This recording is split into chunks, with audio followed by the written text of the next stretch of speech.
tentang rencana kedatangan kami tim hukum dan saudara Fadel Al-Fajar Bajide dan keluarganya ke Polda Metro Jaya Jakarta, khususnya Bid Propam dan Paminal, terkait dengan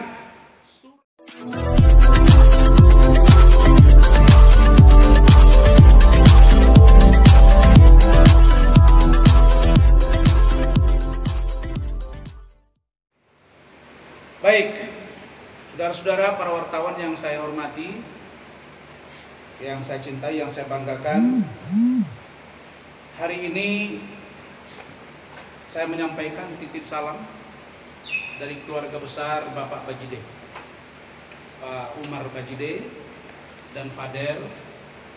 Titip salam, mereka tidak hadir pada sore hari ini karena persiapan data, informasi, dan argumentasi.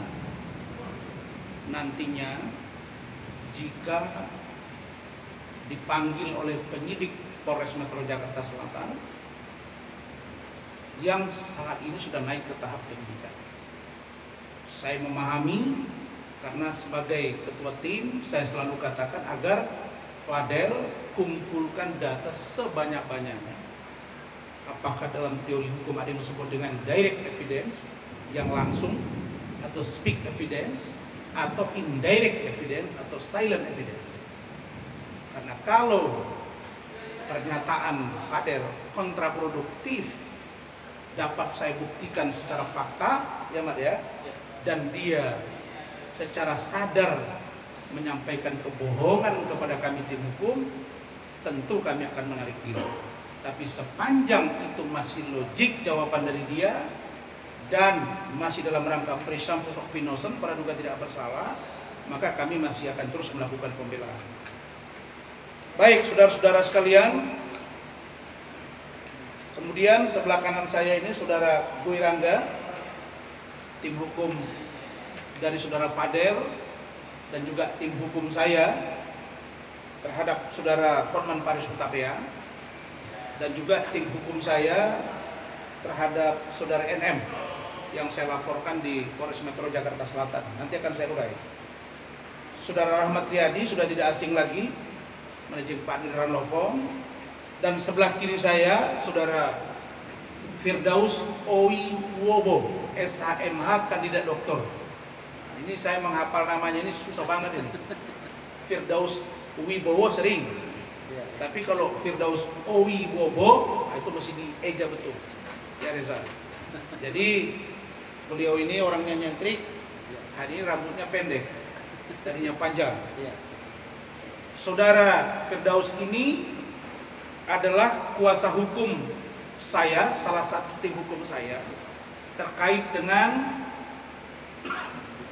insya Allah akan digelarnya sidang di Pengadilan Negeri Jakarta Utara perihal laporan saudara HPH atau Hotman Paris Hutapea terhadap saya dan Iklim Hakim, yang besok insya Allah pukul 8 akan diadakan penyerahan administrasi dari Bareskrim Mabes Polri ke Kejaksaan Negeri Jakarta Utara. Dan saudara Alwafi Sembiring SH tim hukum Ranlovong, serta saudara Ardik Putra ya sebagai tim hukum dari saudara Fadel. Saudara-saudara, preskon kita hari ini saya sudah sebut sebagai tindak lanjut dari 5 hal yang akan saya sampaikan pada petang hari ini. Pertama, tentang sikap Fadel dan keluarganya terkait dengan telah dikirimkannya dan telah diterimanya oleh keluarga Fadel, yaitu surat pemberitahuan dimulai penyidikan atau SPDP, yang itu bermakna bahwa penyidik telah memiliki 2 alat bukti yang sah secara hukum yang membuat proses penyelidikan menjadi penyidikan. Poin pertama itu, nanti saya jelaskan. Yang kedua, tentang rencana kedatangan kami tim hukum dan saudara Fadel Al-Fajar Bajide dan keluarganya ke Polda Metro Jaya Jakarta, khususnya Bid Propam dan Paminal, terkait dengan surat kami, begitu Mas ya, yang kami sampaikan perihal penanganan kasus terkait dengan saudara Fadel Al-Fajar Bajide di Polres Metro Jakarta Selatan. Yang ketiga, tentang panggilan dari Polres Metro Jakarta Selatan kepada saya Razman Arif Nasution perihal laporan polisi saya terhadap saudari NN, dugaan fitnah dan atau pencemaran nama baik dan atau ujaran kebencian. Yang keempat, tentang rencana pelimpahan berkas atau P21 tahap 2, pelimpahan administrasi dan juga tersangka saya dan saudari Iklim Hakim di Bareskrim Mabes Polri besok hari Senin 4 November 2024 pukul 8 WIB di Bareskrim Mabes Polri dan lanjut ke Kejaksaan Negeri Jakarta Utara. Yang kelima, tentang telah dilakukannya BAP tambahan terhadap saya Razman Arif Nasution dan saksi-saksi saya, saudara Mukmin Rahab, saudara Gusti Gunawan Daulae di Polda Sumatera Utara hari Kamis kemarin, perihal permintaan dan atau petunjuk jaksa Kejaksaan Tinggi Sumatera Utara terkait dengan laporan saya terhadap saudari Denis Caryesta yang insya Allah sebentar lagi juga akan digelar di persidangan. Saudara-saudara sekalian, tentang Fadel, poin pertama, saya diinfo oleh saudara Martin Bajide bahwa mereka telah menerima SPDP. Banyak wartawan yang tanya, bagaimana reaksi Fadel? Maka jawabannya, reaksi Fadel sebagai anak muda, sebagai orang yang barangkali belum begitu matang, jawabannya dia sedikit berontak. Berontak dalam pengertian apa? Dia langsung video call saya. Bahkan ketika kami rapat Zoom, via Zoom karena saya sedang berada di luar kota, beliau mengatakan kepada saya, Om, saya bersumpah saya tidak melakukan apa yang dituduhkan, tapi kenapa bisa naik sidik? Saya jelaskan, naik sidik itu penyidik sudah memiliki 2 alat bukti terkait laporan NN. Terus saya jadi tersangka dong. Saya bilang belum tentu. Kalau tersangka gimana Om? Saya ditahan nggak? Ini saya cerita padanya. Saya bilang kalau ditahan tergantung pasal yang disangkakan apa. Gitu Mas ya. Karena ada 2. Pertama, dugaan pelecehan seksual atau kekerasan seksual anak di bawah umur atau melakukan hubungan intim terhadap anak di bawah umur. Yang kedua, atau dengan kekerasan. Yang kedua, dugaan aborsi. Kalau aborsi 4 tahun. Apakah dapat ditahan? Sangat subjektivitas oleh penyidik. Tapi kalau tersangkanya masuk pada kekerasan seksual anak di bawah umur, maka ancaman hukumnya 15 tahun, maka lebih memungkinkan untuk ditahan. Terus dia tanya, kalau saya tidak melakukan bagaimana? Maka saya katakan, jawaban saya kita lihat perkembangan lebih lanjut. Ketika nanti Fadel diperiksa, kita akan tanya, kita akan lihat apa bukti yang dimiliki oleh penyidik.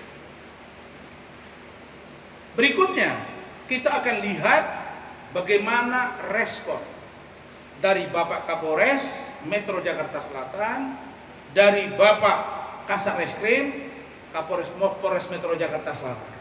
Karena saya sudah berkomunikasi baik melalui chat WA, baik melalui surat kepada Kapolres Metro Jakarta Selatan, Saudara atau Bapak Kombes Pol Ade Rahman, dan juga Kasat Reskrim AKBP Gogo Galesu.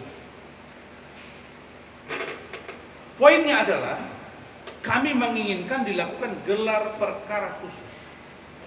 Jadi gelar perkara khusus ini bukan sesuatu yang haram. Gelar perkara ini sesuatu yang menjadi sebuah keniscayaan ketika kita melihat ada perdebatan hukum yang menurut kita akan berimplikasi, bisa saja berimplikasi penerapan hukum yang keliru terhadap seseorang yang dilaporkan. Surat kami juga sudah masuk ke Polda Metro Jakarta. Apa itu? Untuk juga meminta lakukan gelar perkara, agar gelar perkara ini benar-benar terang benderang. Kenapa begitu? Karena kami sudah datang ke Kementerian PPA, kami minta agar safe house itu benar-benar independen.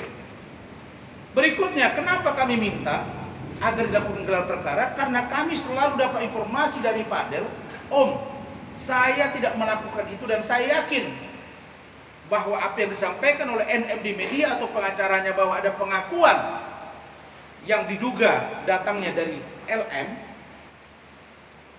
atau Loli, dia sangat yakin bahwa tidak mungkin Loli menyampaikan sesuatu yang berbeda dari apa yang saya lakukan kepada dia. Karena itu dia minta agar berhadap-hadapan, apakah ketika gelar perkara ataupun ketika konfrontir. Kan kita tidak berdua saja. Ada kami kuasa hukum, ada Fadel, ada keluarganya, ada NM sebagai ibunya LM, ada juga kuasa hukumnya, ada juga omnya.